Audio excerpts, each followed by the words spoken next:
행복한 하루 보내시고 계신가요? 안녕하세요, 라온입니다. 2023년부터 바뀌는 부동산 제도 세제에 대해 미리 좀 알아보려고 합니다. 미리 체크해 두시면 생각하지 못했던 투자 전략이 보이기도 합니다. 최근 금리의 상승으로 부동산 시장이 얼어붙고 있습니다. 그래서 정부에서 꾸준히 부동산 제도의 변화를 꾀하고 있습니다. 2023년부터 어떻게 부동산 세금과 정책들이 바뀌는지 알아보겠습니다. 그럼 영상 시작하겠습니다. 첫 번째, 부동산 취득세 과세표준 실거래가로 변경 1월 시행. 2022년까지 매매 취득세는 신고가액과 시가표준의 개별 공시가격 중 더 높은 금액을 과세표준으로 활용해왔습니다. 하지만 2023년부터는 실제 거래가격을 과세표준으로 활용합니다. 두 번째, 증여 취득세 시가 안정액 적용 1월 시행. 증여로 인한 취득세 부담도 늘고 절세 요건도 까다로워진다. 증여 취득세에는 시간 인정의 개별 공시가격을 적용했습니다. 하지만 2023년부터 증여분부터는 시가 인정액 증여가 성립한 날 이전 6개월부터 이후 3개월까지 총 9개월간 발생한 매매 사례가액, 감정가액, 공매가격으로 취득가액이 매겨진다고 합니다. 세 번째, 양도소득세 2월 과세 10년으로 기간 확대 1월 시행.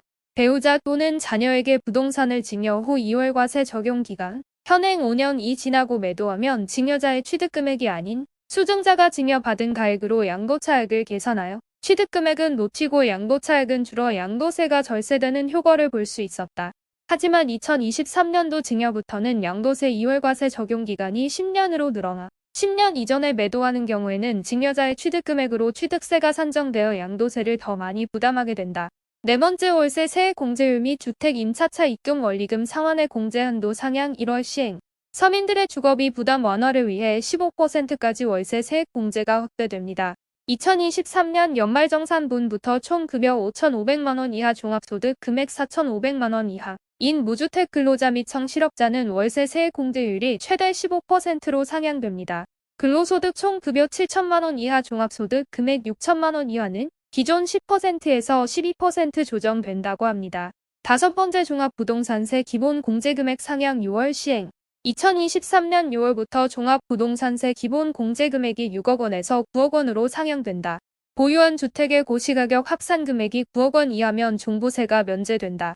1세대 1주택 보유자의 경우 현행 11억 원에서 12억 원으로 상향된다. 여섯 번째, 2주택자 종합부동산세 중과 배제 6월 시행. 2주택자에 대한 다주택 중과세율이 폐지된다. 조정 대상 지역 2주택 이상 보유자는 중과세율 1.2%에서 6%가 아닌 일반 세율 0.5%에서 2.7%로 과세한다. 과세표준 12억 원이 넘는 3주택 이상 다주택자는 중과세율을 적용받지만 최고 세율이 현행 6%에서 5%로 낮아진다. 일곱 번째, 종합부동산세 세부담 상한율 1원화 6월 시행. 2023년 6월부터 주택 보유수에 따라 다르게 적용되었던 세부담 상한율이 150%로 통일되었다. 종부세는 과도한 세부담을 방지하기 위해 전년보다 세액이 일정 수준 이상 인상되지 못하도록 상한 기준을 두고 있다. 재산세 합산 금액이 1, 2주택자는 150%, 조정 대상 지역 2, 3주택 이상자는 300% 초과분에 대한 과세를 제외했으나 상한율을 일괄적으로 150%로 낮추어 과도한 세금 부담을 줄여주었습니다. 여덟 번째, 생애 첫 주택 구입자 취득세 감면 요건 완화 6월 시행. 내 생애 첫 주택 구입자는 소득과 주택가격에 상관없이 200만원 한도 내에서 취득세가 면제된다. 2022년 6월 21일 취득한 주택부터 소급 적용한다. 취득세 감면 추징 예외 요건도 완화된다. 3개월 내 입주하지 않으면 취득세 감면분을 추징했으나 기존 임대차 권리 관계에 따른 입주 지연을 입증할 경우 추징 대상에서 제외된다고 합니다. 미리 이번 영상으로 바뀐 부동산 제도 세제에 대해 알아보시고 잘 대처하시기 바랍니다. 그럼 이번 영상 마치겠습니다. 오늘도 행복한 하루 보내세요.